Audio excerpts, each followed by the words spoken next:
l'organisateur n'a pas pu Kosolo, l'administrateur il y a stade. Et que l'administrateur il y a stade de Martyr, il y a beaucoup tout événement. Bra Congo disait que il y a détenir droit et exclusivité à l'événement culturel dans le stade de Martyr. Jamais Bralima Rocha va produire kuna to ba nini nae. O comme nini bo événement après 25 ans de séparation ba makame comme si vous gagnez ya qui va monira bataille fallait pour pas DRC. Ah mon frère, ça c'est un honneur pour la République démocratique du Congo parce que c'est Fally Ipupa là. Azo sala autombo la bende la RDC. Aokano bunda kuna ba Jay-Z. Ba Megan ba okale pe me okende mon frère.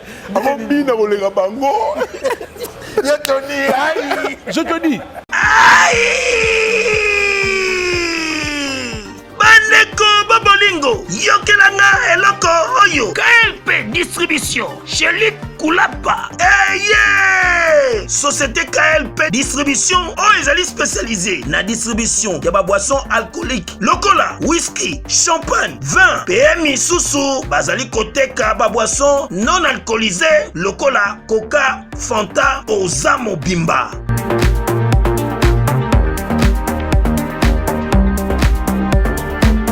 Zomi awa l'île de France, oyo bazali kosala distribution partout. Mingi penza awa na l'île de France, livraison ti bisika nyoso kolinga. O na salle de fête, o na ndaku, o na dépôt, bisika tout okolinga. Ozamo Bimba. Benga bango na numéro oyo 068 54 17 740. Société KLP Distribution. Chez Luc Koulapa. Yangonde Fandisi Masolo, ya spécialité distribution, ya boisson alcoolique pe non alcoolisée.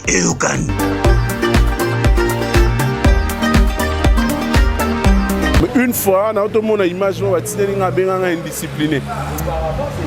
Au talent, na talent na bi oh très ça bien indiscipliné pour ngai bien tinda ye mania beta mbata. Ils ont le mot c'est les canons. Donc ils appellent archifaux.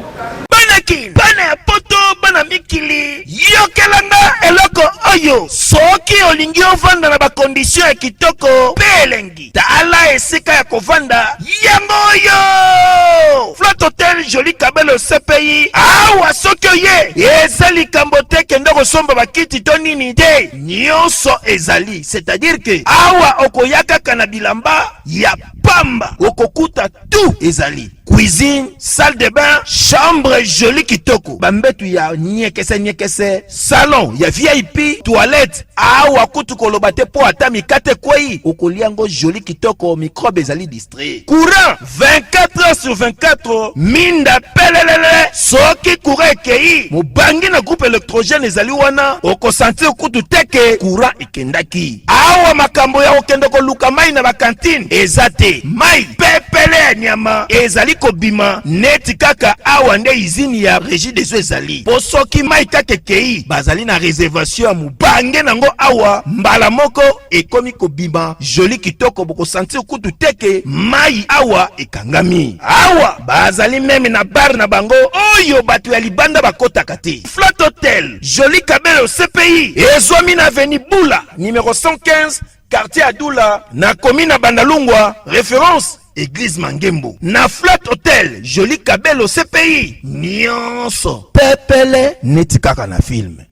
Ata mutu na balabala ça comprendre que bana na ba sa musala ba chroniqueur ba sala musala na bango babino ba negra bino te. Lelo na ba quartier on ne discute que du concert du 30 juin à Wenge Musique à 4x4 tout ira.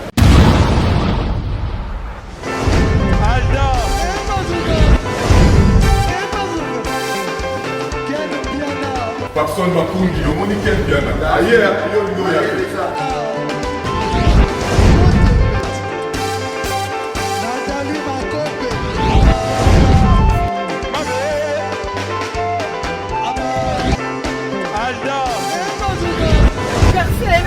Fally a un bateau là qui est en mode donc il m'a envoyé de Dieu.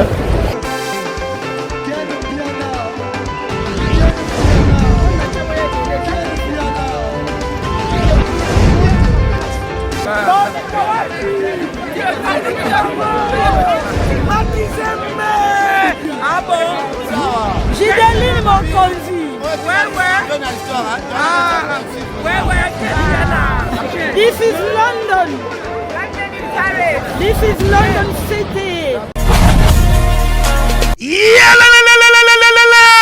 Après confinement, réouverture, Yanganda Taba, chez Djongade, Awa, Bokokuta, Biloko Nyonso Bolingaka ya Kotumba, lokola ntaba ya kitoko pe elengi, soso ya kotumba, ngulu ya kotumba, poaso ya kotumba. Esengeli koyebake, chez Djongade, bafongolaka kobanda mokolo ya mardi, ti dimanche. Awa nde sika ambiance ezali kolala, adresse ezaka se moko, chez Djongade, weekend, boza deja ya kosepela, chaque vendredi, bobanda kozwa Suzuki Luzubu 4x4. Yende muta kosepelisa bino na ndenge ya kosakana te, oza kulia, oza komela, oza kopina. Pe chaque samedi, ekobanda kozala nde CNN, Alligator, na ba artiste mosusu. Bako banda kosepelisa bino na makinu ya defwa te na bakunga ya kosakana te. Et puis, chaque dimanche, sombele suka ya bisanga, nde bokozwa les grands chanteurs. Emile alias de Mingongo, yende muta ko palola awa, boko sentir betue ba ou différence yena. Malolo. Oui, frère. Babi Djonga. Futur. Hein? Nous te reçons la 50 boîtes. La Katakine, c'est Djongaske. Soki olingo sala ba réservation, obengi na ba numéro oyo pe ba ko servir yo joli kitoko. Chez Djongade, yango nde moboko ya ambiance na kati ya Paris. C'est naturel, soit. Voilà, bonjour, bonsoir à tout le monde qui nous soit. C'est net pour moi, ça n'est pas de l'ère à laquelle que vous allez recevoir cette belle vidéo qui est présentée par le vôtre Valdi Tambo. En tout cas, bana poto, bana mon climat, merci pour la patience, mais confiance aux arrangements. Ah, n'a créé un ami préféré. Film mon news. En tout cas, les leza, bon lundi, bon début de semaine, n'a pas de ça va bon chance et retard à biso. Mais très nice, c'est bien que tu as l'occasion de la conférence de presse biso Samarine. En tout cas, hormis un autre, mais qui peut bête à moi tout ça va vie et il y a pour la croissance car il y a culture on a vu sur la vie et puis ça vraiment pas sans te carrément bah soubre son ma belé le bamara sériango et on a une tête bien faite il s'appelle Tony comme une toile avec lui nous allons prendre l'état de la situation concernant Maïo Narotunaï. Bonjour à Tony. Valdi Tambo, bonjour, l'excellent, j'apprécie beaucoup. Merci ce que tu fais même ça va en trop mais même aux on a minité parce que avant toute chose bon la communication qui a DJ Samarino, une petite lecture. Non mais d'abord la lecture elle est bonne parce qu'aujourd'hui les artistes congolais comment comprendre que quand on lance un album sur le marché on est plus d'entrer d'abord dans de petits jeux querelles et autres pamphlets polémiques.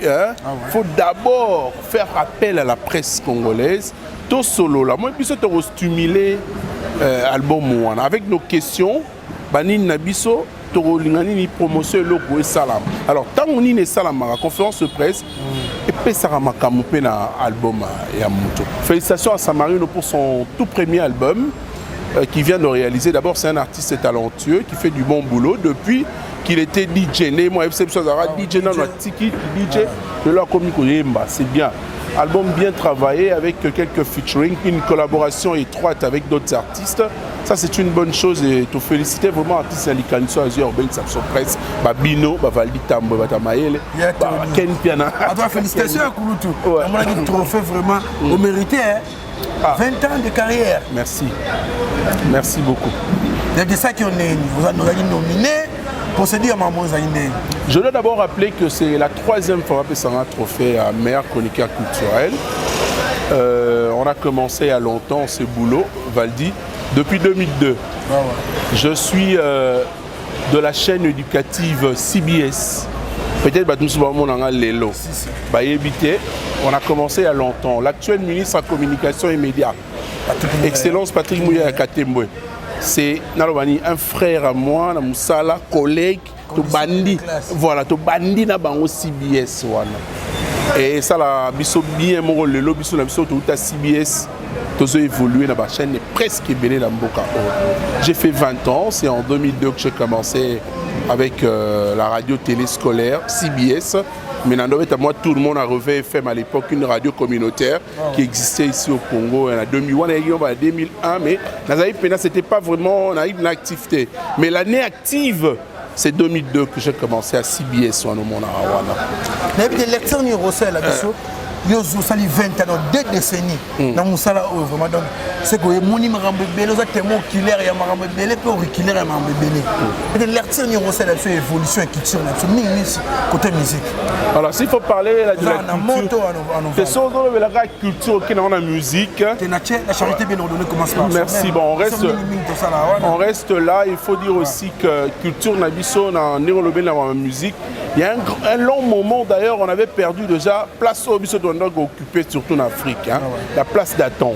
Cette place vous le savez la musique congolaise occupait la première place à l'époque so il ma variété on a beta tina ba chaîne d'Europe Afrique numéro 1 on est maintenant placé biso minka en première position et après il y a eu quand même aussi la musique africaine monsieur comme bousculer biso d'abord il faut parler de la musique américaine qui est venue vraiment influencer la musique nabiso surtout biso ba congolais.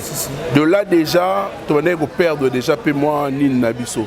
Et il faut dire que la culture d'autres cieux plus précisément celle des États-Unis d'Amérique continue en ce moment-là d'envahir l'espace culturel congolais en général et Kino en particulier. Tu perdais moins mouké. Et puis en plus de ça ba ivoirien, ba nigérian Togolais, même africains, comment est-ce qu'on vit sous nous les nabiso, on côté les nabiso. Et on avait longuement perdu peu les nabiso. Mais les loyaux, je commence à voir quand même, on commence à récupérer moi mouké, mais n'oublions pas aussi la loi Covid-19 paye surtout aussi les combattants. Durant toutes ces années, Oyo, il faut le dire aussi que tu quittes tu perds pour te tirer la sur l'Afrique, place. Mais pour l'instant, je commence à voir quand même bouger. Il y a aussi d'autres événements qui s'annoncent. D'ailleurs, pour le 62e anniversaire de l'indépendance à Mboga Nabiso, il y a un grand événement qui s'annonce et bouger même Afrique. Valdi. Ceux qui vont encore au PES, RDC, moi, après, la dislocation a eu lieu le 7 décembre 1997, si j'ai bonne mémoire. Ça fait pratiquement 25 ans. Tout le monde a souvent wingé ici comme Moroté. Parce qu'on a milité le 30 ans de l'indépendance, dans ça de Marty. Il y a un Marty, si il y a un zong, c'est ce qu'on dit le Nabiso.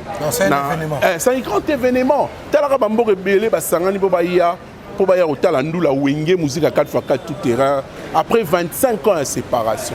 Donc, il y a un message monté sur la nation africaine. Pour se péler que la musique na biso, baboya to beta na ba poto, ba ninke kita que to zonga déjà retour calamité parce que biso même to simba vendre la musique en Afrique.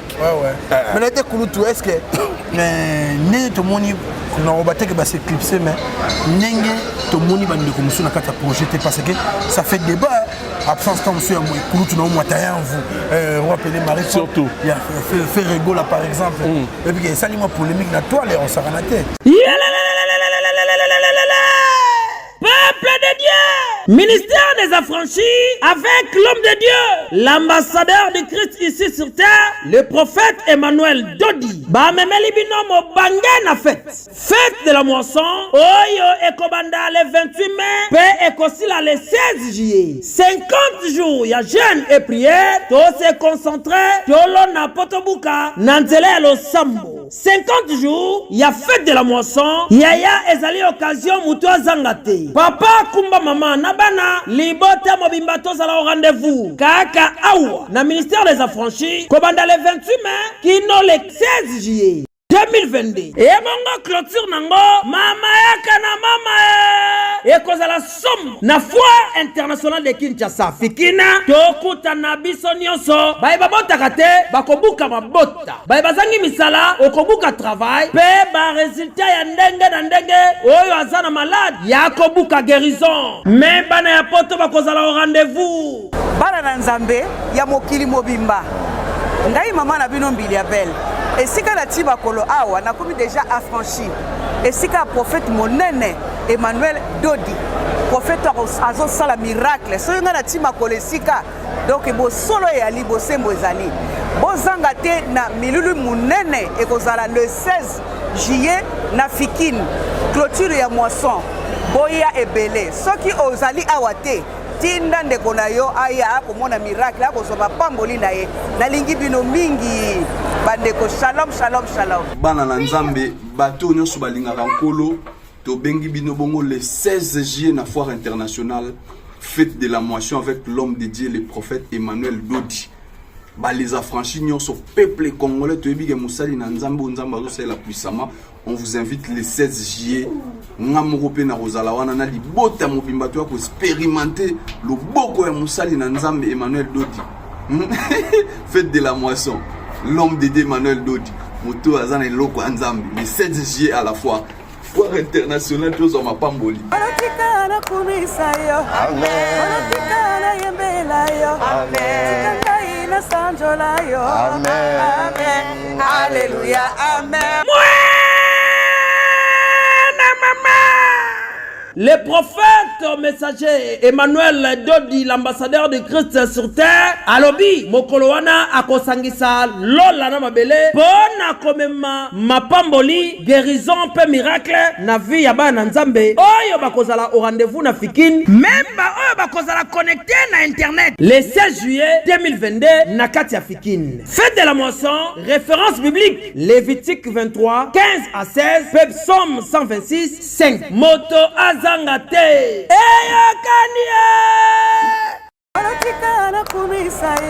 Sinon, si je remarque bien, Batouana Faibazala. Tu sais pourquoi? Wenge, Wenge, on a dit tout le temps comme Wenge, on est au moins mounene. On a soit les colonambo. Moi, pierre d'édifice, ça m'a quatre mouvements. Il fallait bazar. Il y a sous ma casse à danger. Revoir encore Marie-Paul ensemble avec Ouerasson. Là, par exemple, moi, je reçois Ouera à l'émission. La Tuni Ouera. Ouera qui s'en Marie-Paul Azar, Ayaki Nakin, à Zongel Benamakam. Tu sais la réponse de Ouera, là, c'est excellent. Ouera qui me dira c'est un gars qui est un poto. C'est un gars qui est héritier, Watana BP, Azana poto. On a un fond fouillé.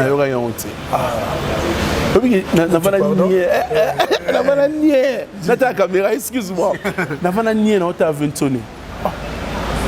Marie-Paul Azanakin. Et la même question, il fallait poser un peu à Marie-Paul. Marie-Paul na plateau. Il y a une relation na yo.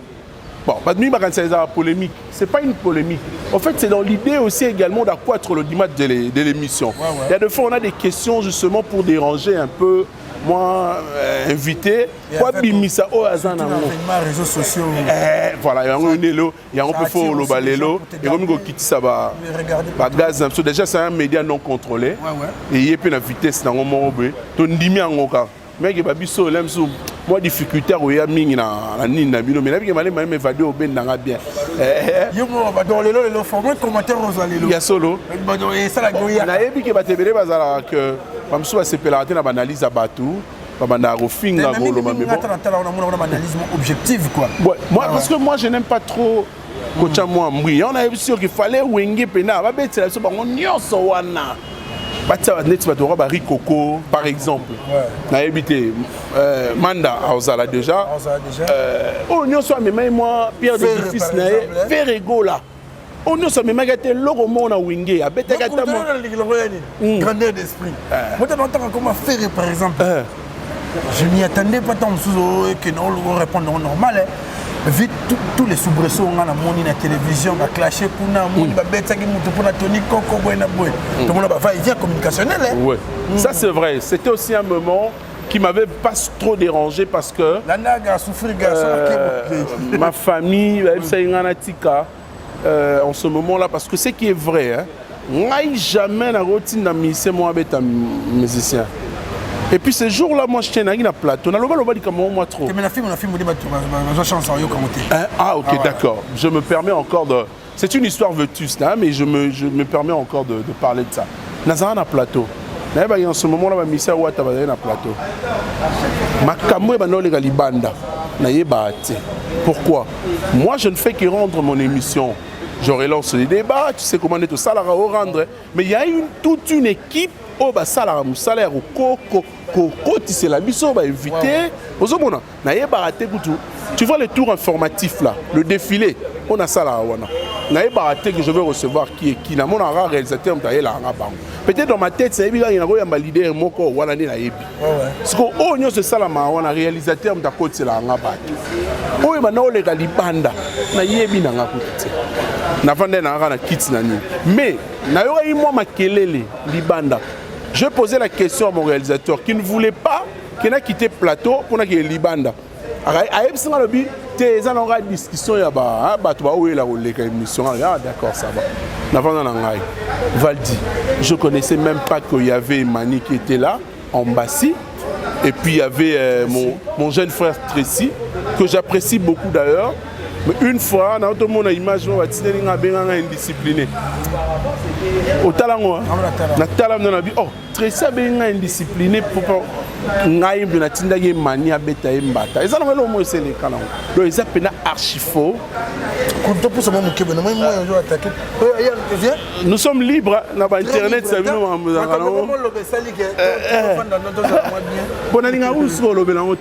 déjà essayé.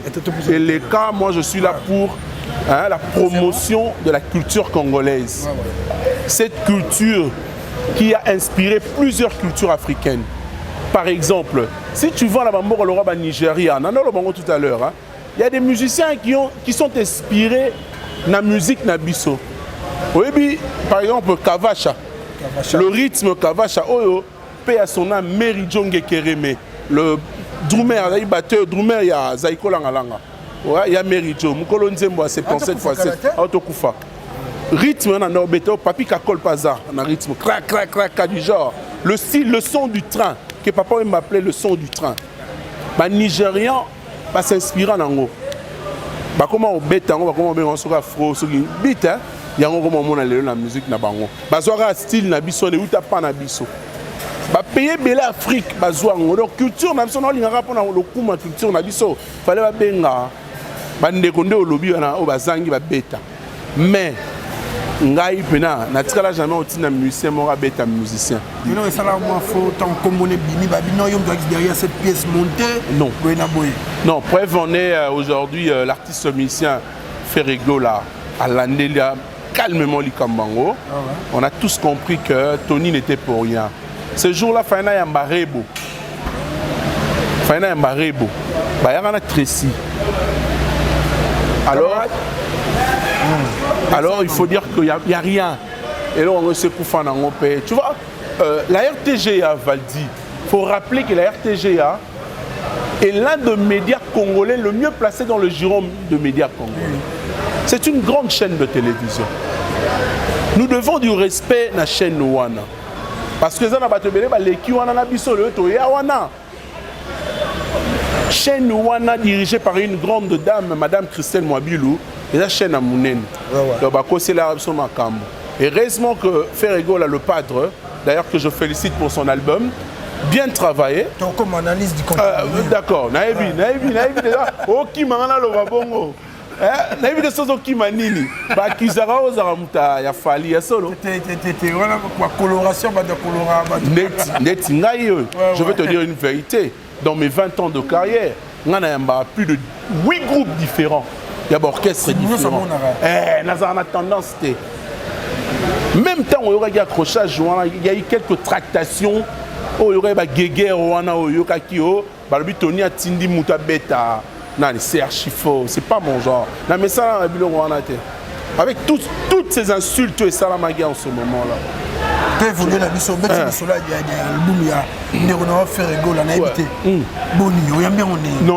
je te dis, ce mec, s'il faut le dire, hein, Valdi, dans ce pays, Mboka est tellement béni, talentueux. Ce gars, Ferrego, là, a bien travaillé son album. Il a une belle voix pour la fierté de notre pays. L'artiste est le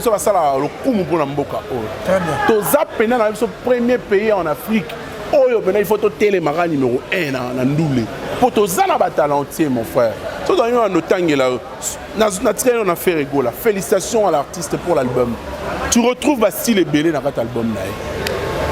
A Betty la musique à l'ito.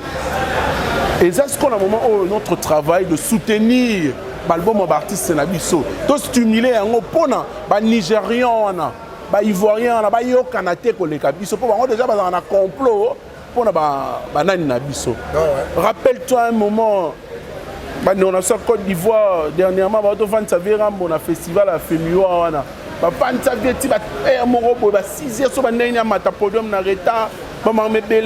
Si tu vas encore plus loin,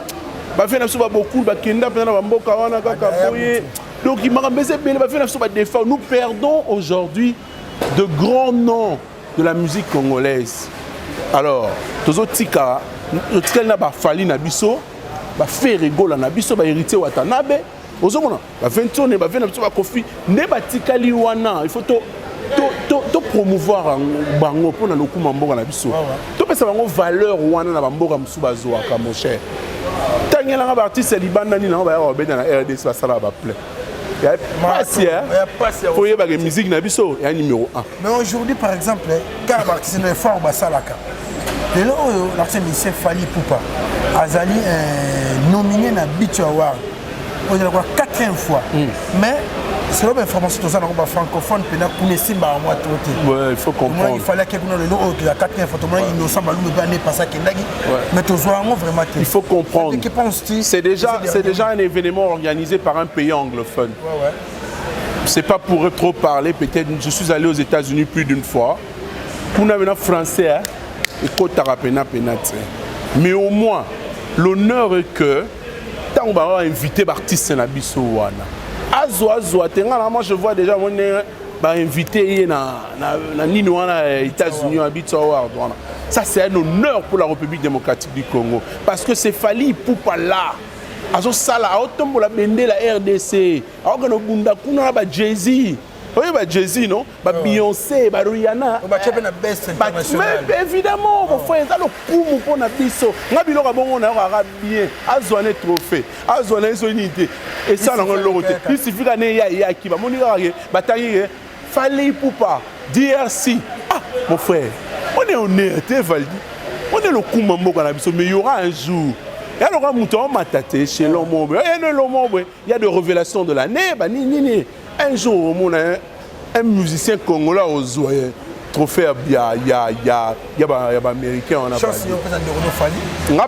pas. Chance est belée à plus de 100%. Je voudrais il fallait apporter un trophée ici au Congo. Et ça ils sont bien parce que il sait le faire. Comment il sait le faire mon cher ami? Azana ba facette mo a manelo mo boy fali abeti biloko nyoso. Américain là va au calé puis mais OK mon frère avant bina voler bango je te dis à cause ça la charme mon voler bango abeti nega mo lo mo muki après bina ga tokos na yo na longwe ba tout wana na États-Unis ka pour une biso ba congolais en fait je suis dans la musique hein ça me permet de bouger aussi ensemble mon arrête Yokelanga eloko oyo restaurant business class VIP Bruxelles restaurant business class VIP ezali na ba cuisine spécialisée na ndenge ya mukiete lokola cuisine spécialisée congolaise pe africaine awa soki okoti biloko tu ya mboka okoliango joli kitoko o makayabu kwanga mbinzo ndakala okoliango joli kitoko awa bilubutu elamba maka awa bongo biloko ya kotumba lokola soso ntaba mbisi awe tumba maka joli kitoko na niveau ya kosakana te olie ozamo bimba na restaurant business class VIP na Bruxelles bazali pe na mobange na salle oyo ba organizaka ba activité ya ndenge na ndenge lokola ba soirée ba anniversaire mariage conférence pe ba activité mosusu ekoki kosalema awa osoto na ngai soki ezali wapi restaurant business class VIP na Bruxelles ezwami na adresse oyo 39 boulevard Jubilé Bruxelles 1080 métro Riboucourt l'une 2 P6 30 51 arrêt Jubilé. Awa na restaurant business class VIP na Bruxelles. Yango nde nzambe ya babilubu o Italie ba congolais pe ba africain. C'est naturel. Gardez bandi na yo toujours. Placide Ebio, le patron de Business Class. Je te jure, mon ibiso, toi là, talent, là, beaucoup de talentueux bazar. Fallait bouger pendant les Américains, on n'a pas ni si on pas eu trophée.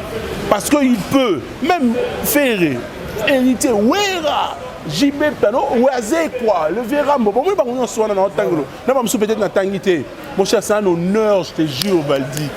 C'est un honneur. Même OK Jazz, pas mon OK Jazz. Ça va quelqu'un aux États-Unis, on va sa salle. Congolais, parce qu'aujourd'hui, c'est d'ailleurs la date de naissance de l'orchestre OK Jazz. Hein. C'était le 6 juin 1956, si j'ai bonne mémoire, créé par Luambo. C'est normal. Luambo Makadi Franco. Les Arabes le 6 juin.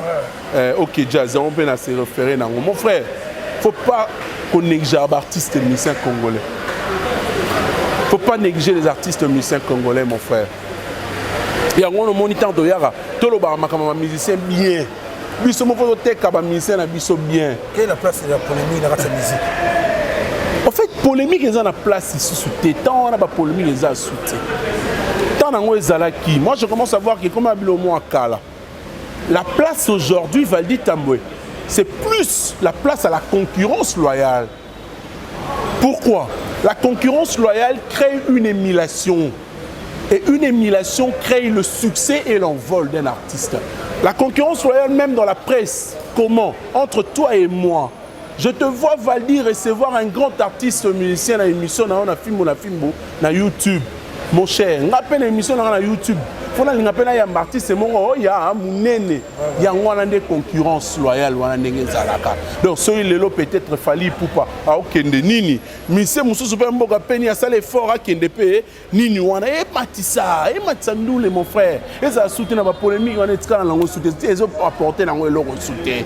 Mais c'est vraiment gens, vraiment boulé. On a moyen à financier.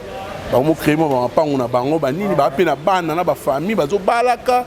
Alors tant qu'il y a pas polémique ba bêtise ba buzoba ils ont diminué musique na biso.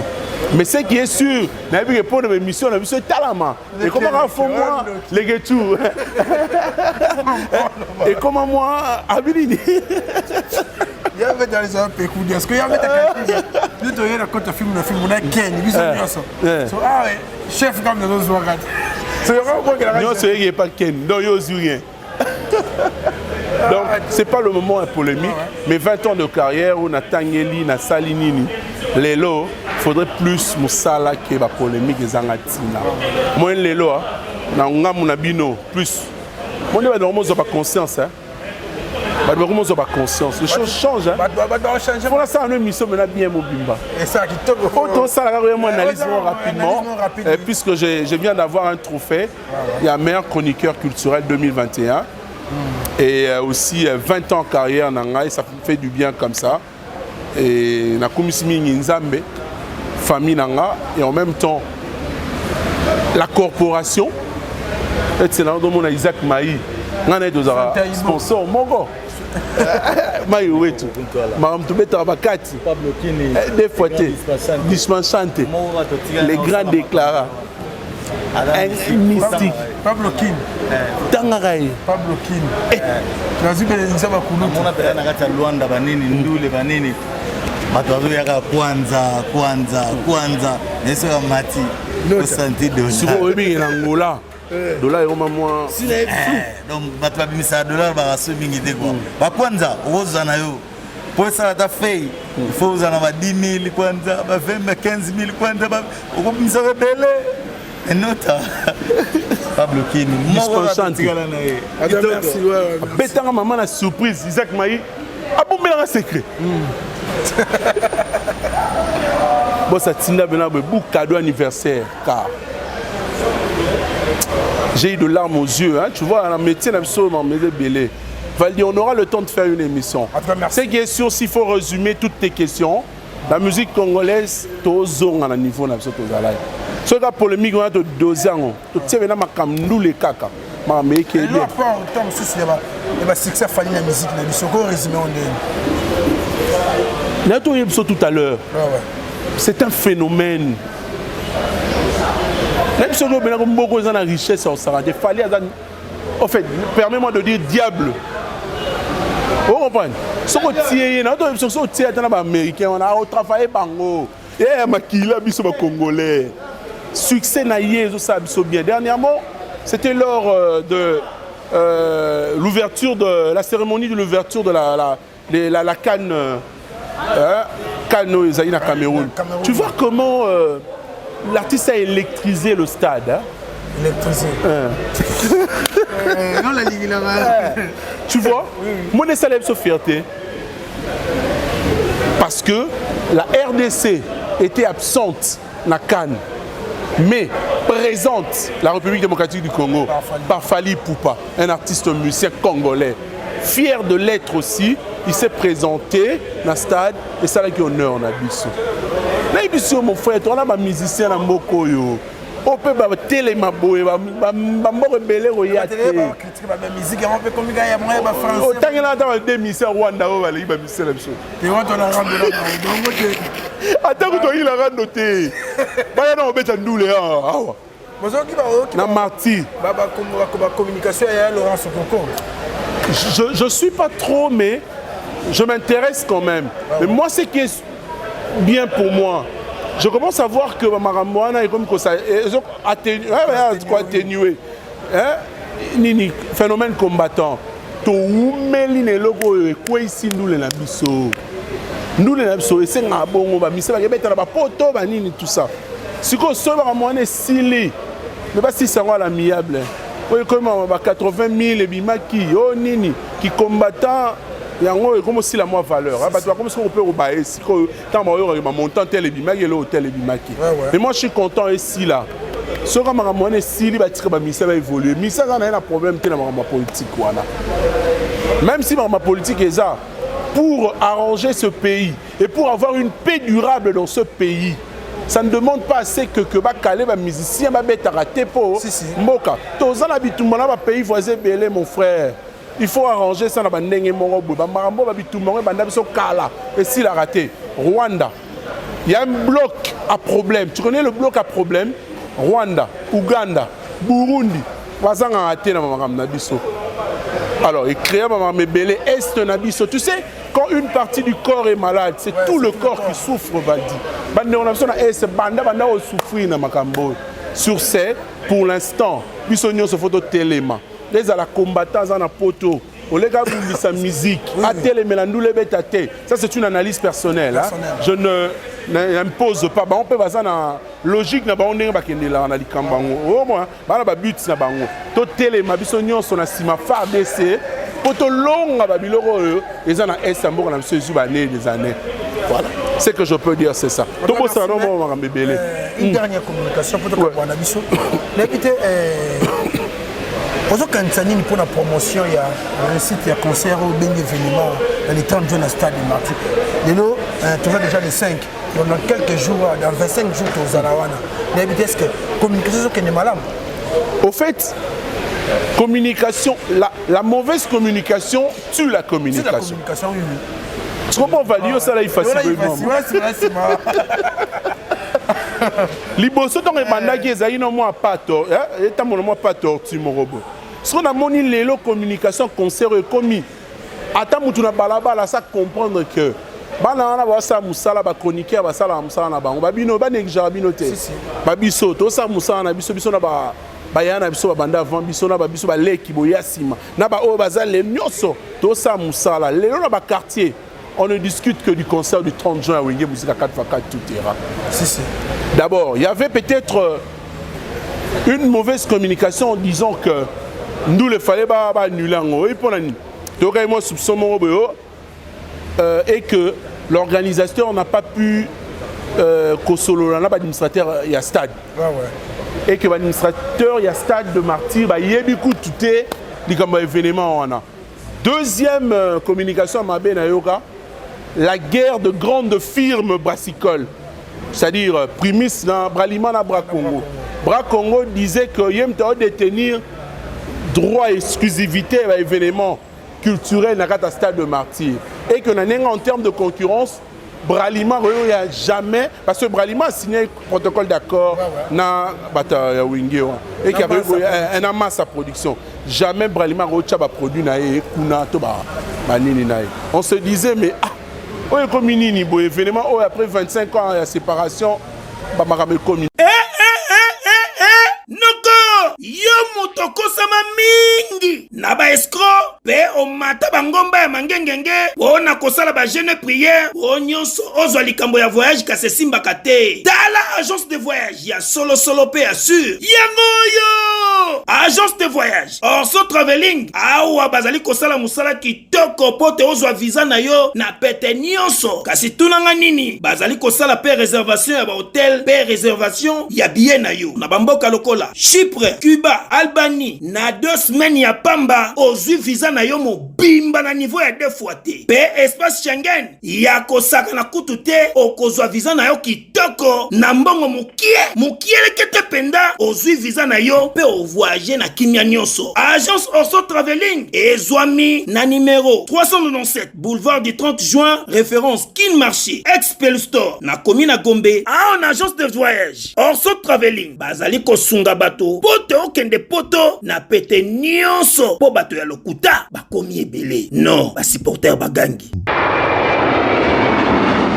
Mais juste la preuve du contraire babisina ngema makamisa nango bien concert egozala le 30 juin na profiter na benga na bana poto balandako balingako mingi baya otala concert wenge musique à 4x4 tout terrain et puis comment on a ba image wana ba ancien wana wenge wana.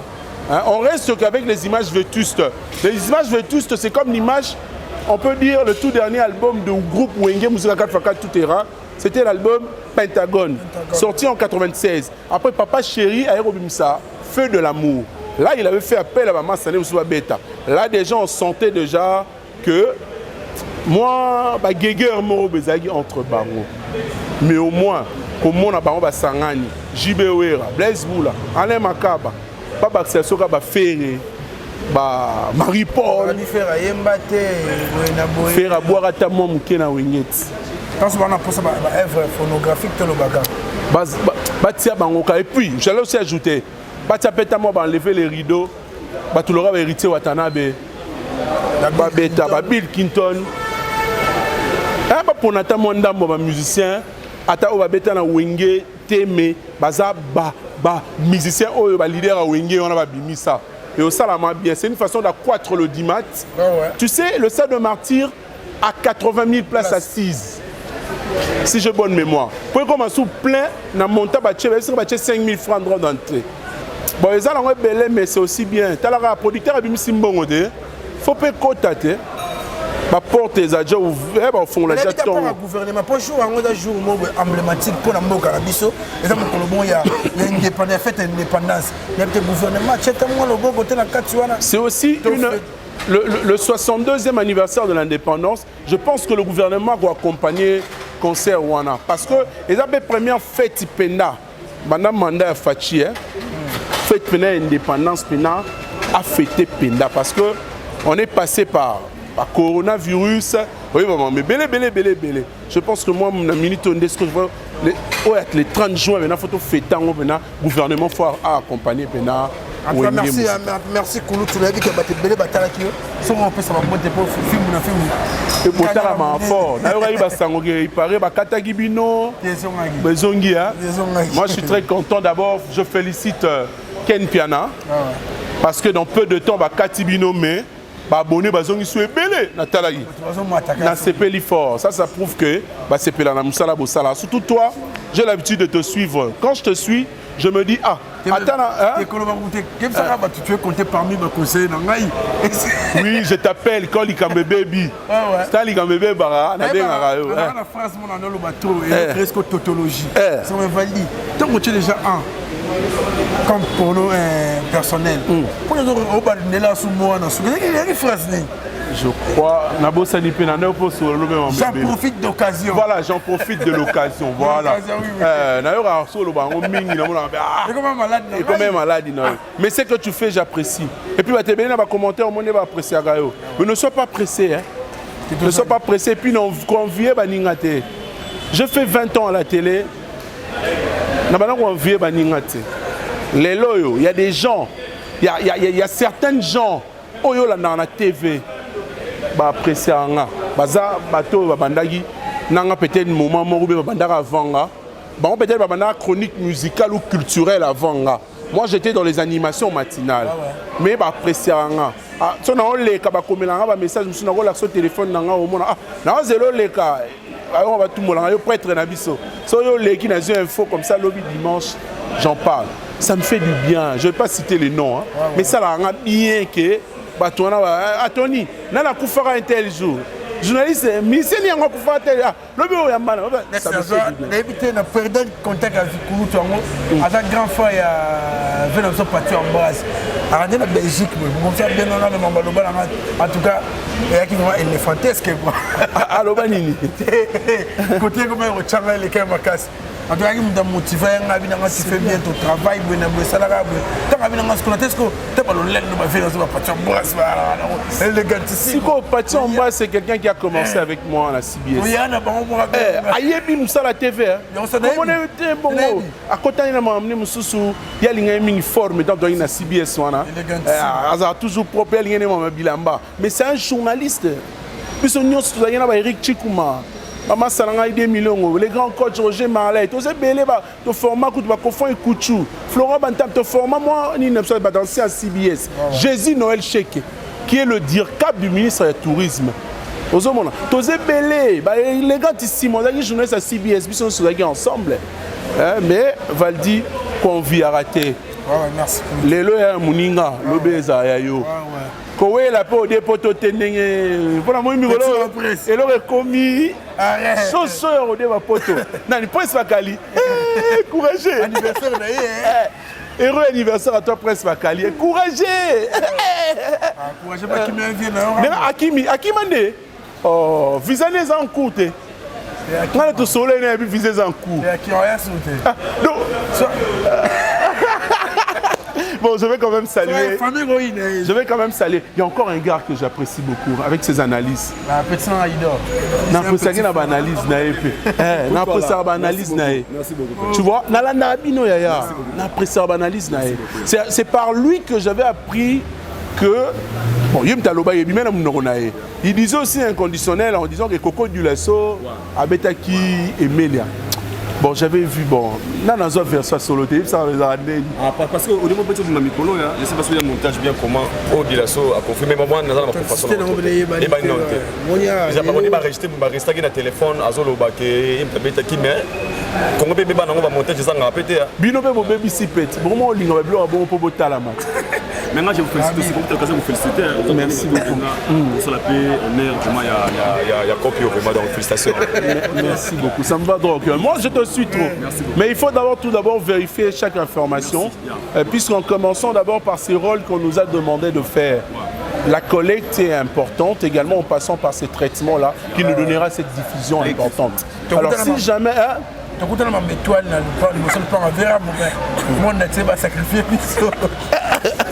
Et toi, on a Hollywood.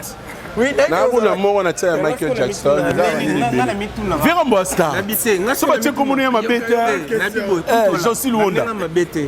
je suis en train de demander, parce que Kofi Olomide, c'est un grand artiste, figure emblématique de la musique congolaise que je respecte, un artiste totémique. Mais il reçoit le grand chevalier de la plume de mon pays.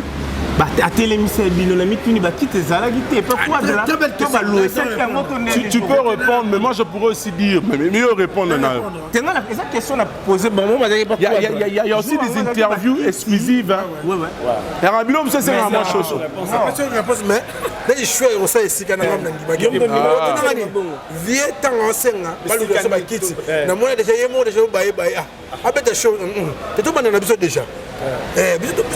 je pense que c'est la vidéo. Bango Bazar on a besoin d'actualité. Ok. Choix, attends.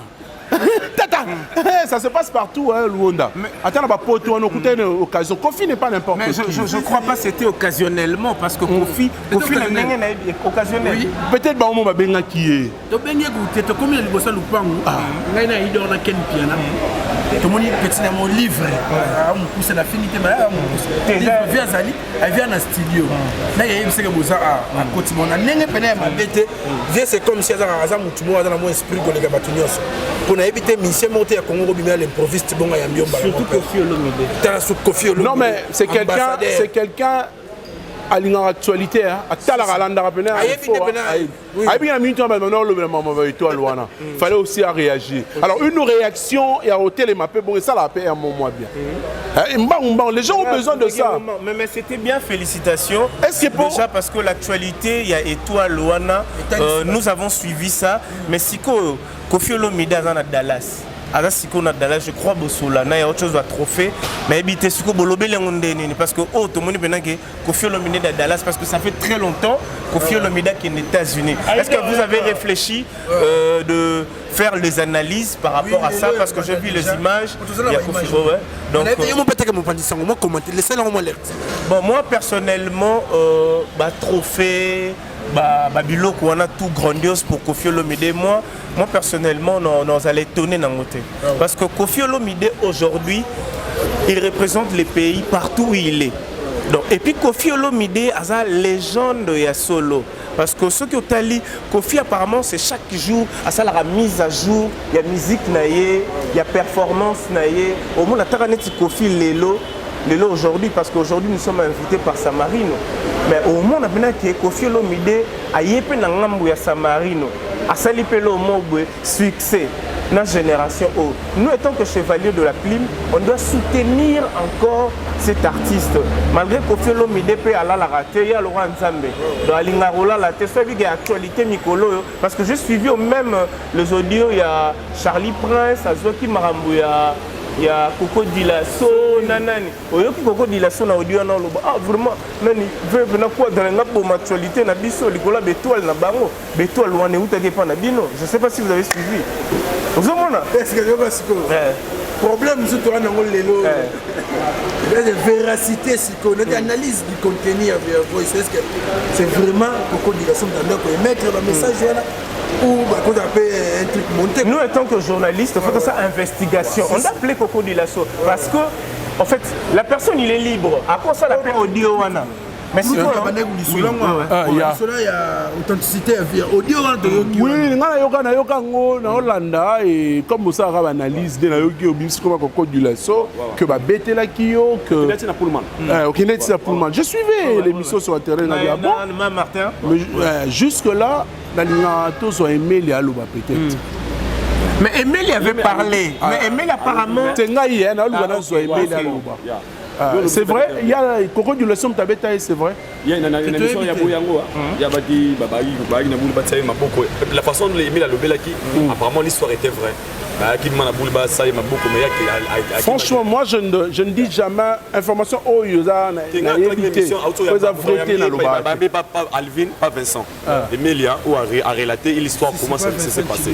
Mais à l'objet que la personne de Coco Dilasso, il n'avait pas cité les noms. C'est aussi, il faut savoir aussi parce que lui fait partie, il y a Wingé 4x4. L'actualité aujourd'hui, il y a Wingé 4x4. Ce qui a PC et l'eau un impact et qu'on diminue malamment impact, il y a Wingé. Parce que nous avons dit on a bakati chenette en ils ont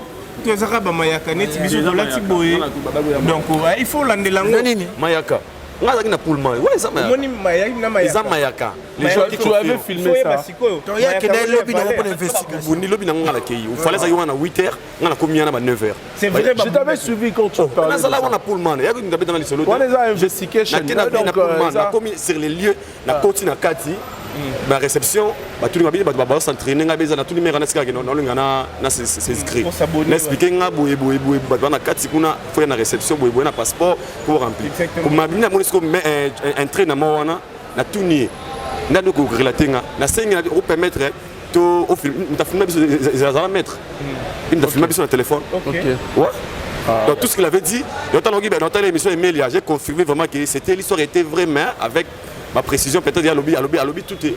Est-ce que la voix haute les a voix pleine à Coco Dilasso parce que moi na yebi eboy mais vous on habité mon coup boyo et puis voix non non il y a c'est sûr mais c'est bien sûr mais na yoki mu da télévision on a internet dans les bosses da kulutu na ngatu avec tous les respects collègue na mino pe ya musala collègue na biso Charlie Prince na habité Charlie Prince tant un maître est-ce que ça une investigation ou pas?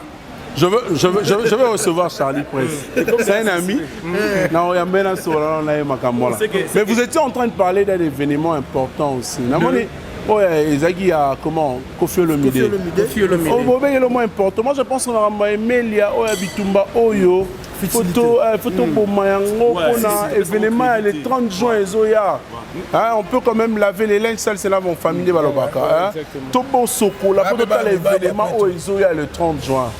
Tu vois peut-être aussi relation à Bango, on a pas tout évité, mais on peut aussi oublier tout ce stress accumulé pendant ce moment. Mais aussi parler car Babilo Ramala ou artiste Nabiso pour évoluer et que les musiques pour Namboka Nabiso. Vous étiez en train de parler du trophée reçu par Kofi Olomide. Les ans de African Festival à Dallas, Touré Salami à Dallas, tu vois. Il y a ça participant à Moko, il y a participant à APA, il a participé à festival de films africains, il a participé à festival des États-Unis. Le roi Tolo Blessé Yango, au moins les lots, c'est mon cas qui n'a pas fait l'omidé, tant aux qui tombent, qui étoile. Aujourd'hui, beaucoup de gens. Comment c'est moqué dans le roi Kofi Olomide? Ce monsieur a réalisé combien d'albums à succès?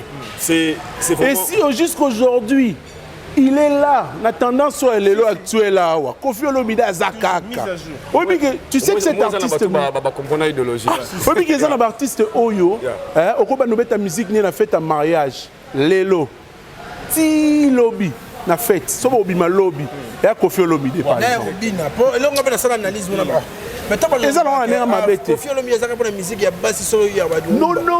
Ça continue banganda. Ça va demander générique ba banali so na lo. Obi na non le bango tout reval. Na non le bango tout à l'heure là. Faut être fier de nos artistes. Surtout. Surtout nous droit Kofi Olomide vraiment a mérité ba honneur et de nga ba mettre fois Kofi déjà c'est une étoile. Étoile au Hollywood ou pas, on a kina ba pinso anglophone, on te dit where are you from? From Congo. Kofi Olomide's country. Nous avons des références, il y a Bongo. Donc, Azan a besoin de comme étoilité. Rien que par son nom, c'est déjà une étoile. Et puis, étoile peut être bangi, c'est étoile. Et l'église, c'est un peu de étoile ou un atelier. Il y a des Oui, au quotidien stade, le Royal Cameroun, lors de l'ouverture de la Cannes, au moment où il y a fallu à Côte-Boué. Tu crois peut-être que les Congolais sont commis. Dans le nombre de bateaux qui stade, il n'y a pas seulement des Congolais qui sont venus au stade, non plus seulement des Camerounais. La communauté congolaise au Cameroun. La communauté congolaise au Cameroun. Pas à la Congolaise partout. Non, culture échange. Les attaques, non, on va le dire, on s'appelle à un stade. Toute règle a une exception. Nous parlons aussi de l'événement de 4x4, mais n'oublions pas aussi Fally Ipupa jouera aussi cette année. Le 29 octobre. C'est encore un grand événement. Pourquoi c'est un grand événement? Qu'est-ce qu'il va apporter? Parce qu'à part Fally, on a parlé avec ça. Voilà. Je ne sais pas, à vous permettre tout sur le moment, j'avais suivi une émission hier, Venabiso Jean Goubal, que je respecte beaucoup, et non mais très intelligent. C'est l'intelligence à congolaise, t'inquiète. Merci beaucoup.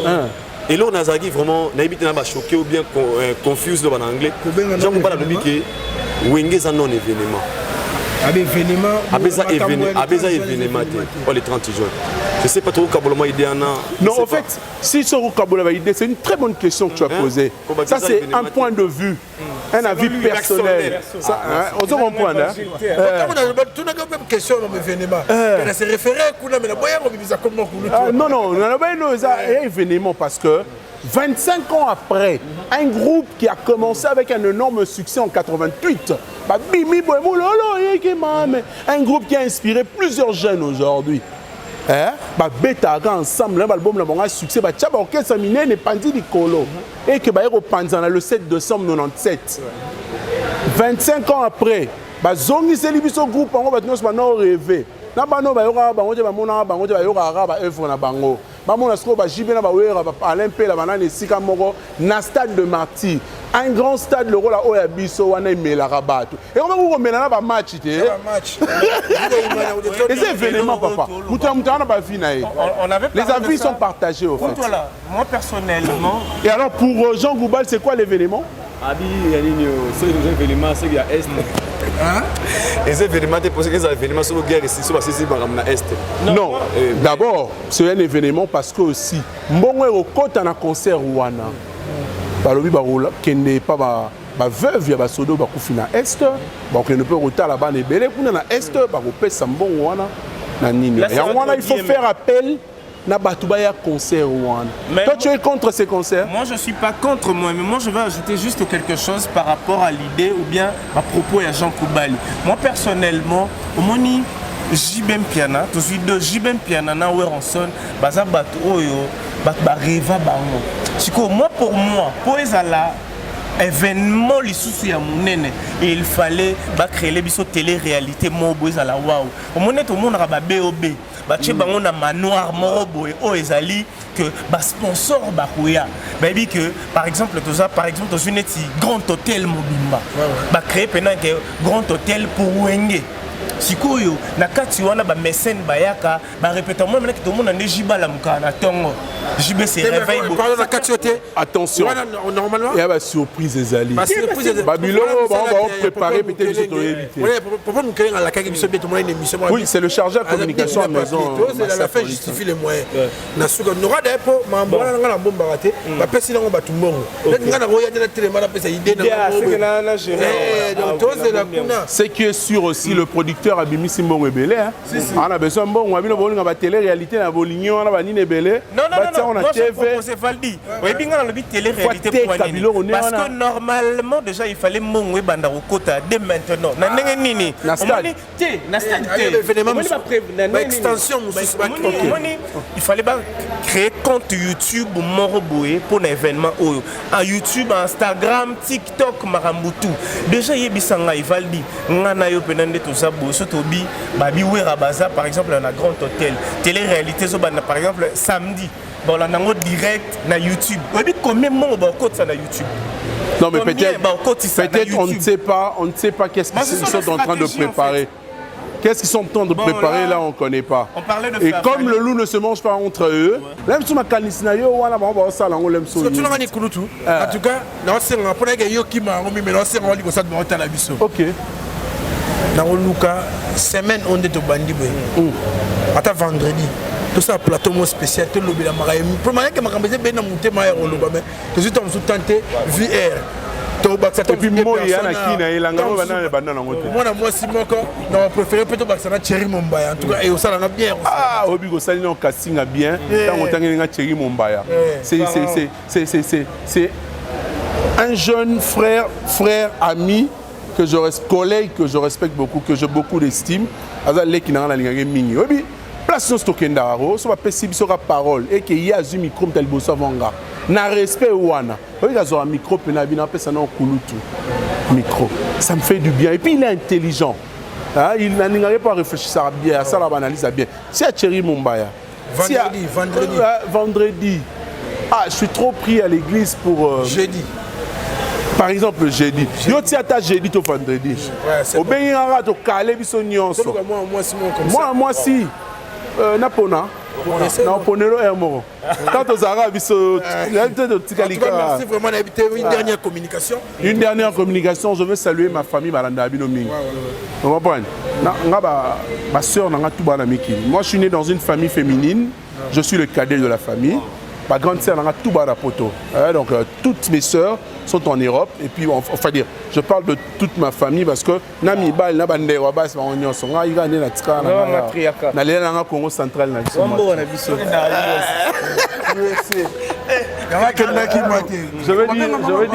je vais dire bonjour américain pas premier citoyen du monde mbogane mystique Masa vient d'aoù qui manifestation. Na pesi Vasco va bien la mbote. Viva Soleil, Molonga Nyama Sananga, Michel Kialike. Obi Nicodème Akimate. Nicodème. Obi il y a un sujet bien les photos là-bas. Presque pas calé Akima la photo. Akimate attends. Qui Sinjo a regretté l'anniversaire Oxford. En tout cas, il y a des sujets à débattre vraiment. Mais on aura le temps de le faire. On a pas Simbote na grande sœur nanga voilà nanga. Grande sœur nanga Blanche Koussa Kaleka, Molongo na papa Marcel Kaleka, grande sœur na Romine Koko Dienda, après c'est Mbote na bana, grande sœur na Aldan Koko, apesi bambote ebele grande sœur na nga Carmel Koko na landi mère na biso mpaka na poto na pesi bambote ebele baoncle na ngai noko lui Luison Lukenga bienvenue Lukenga je salue tonton 10 Lukenga oyo grande famille bene eza na mikili mais bon biso oza na biso nga linga mi Congo central nayaki na na ba Congo merci en tout cas Vali l'idée est bonne benga biso toya Jansi azala nani Aïdor Chéri Mombaya mwana mwasi wana lukanga na wayebi so mwana mwasi wana passeport rouge tu sais mwana mwasi oyo Gas tu es voulu patanga alingoyate avec sa compassion alingoyate songa la za oyate confidentiellement voilà pour ça Yazala. C'est un mois de te dire merci. C'est une interview aux Unga de pied levé. Au Ibinga, parce que dans un peu ça sur le baloba ming te pour ba finga trop.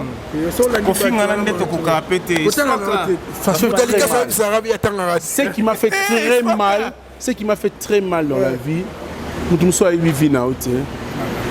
moi mon père est mort il y a longtemps en 87. Personnellement. Mais nous t'as fini en tata na yo tout ça. Maman babuzoba tout ça.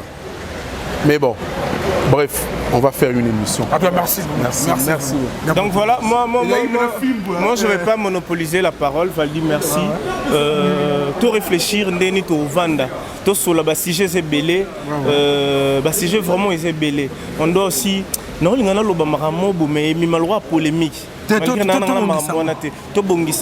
que tant que grâce c'est l'or lobby. Abisso n'avait pas validé tout m'a fait répondre à émission tout ça et salamate. Et créer polémiquement je dis merci à tout le monde. Bateau respecter Abisso continuer toujours à respecter Bisso. C'est très important parce que c'est un grand travail auto salaka.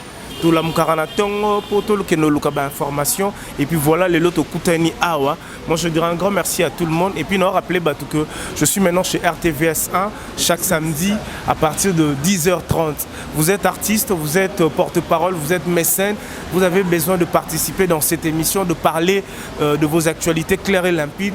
Jean-Cy Luonda Zali, c'est très important. Merci à Valdi. Je crois qu'on va nous développer. À toi merci. Merci à Makongim qui était derrière la caméra, merci à Whisky Wishia. La régie finale.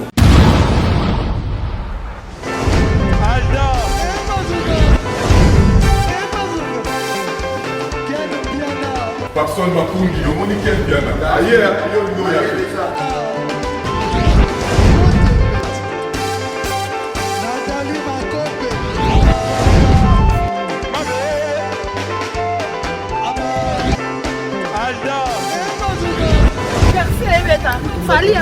bato oyelaki yango donc makambo ekende bien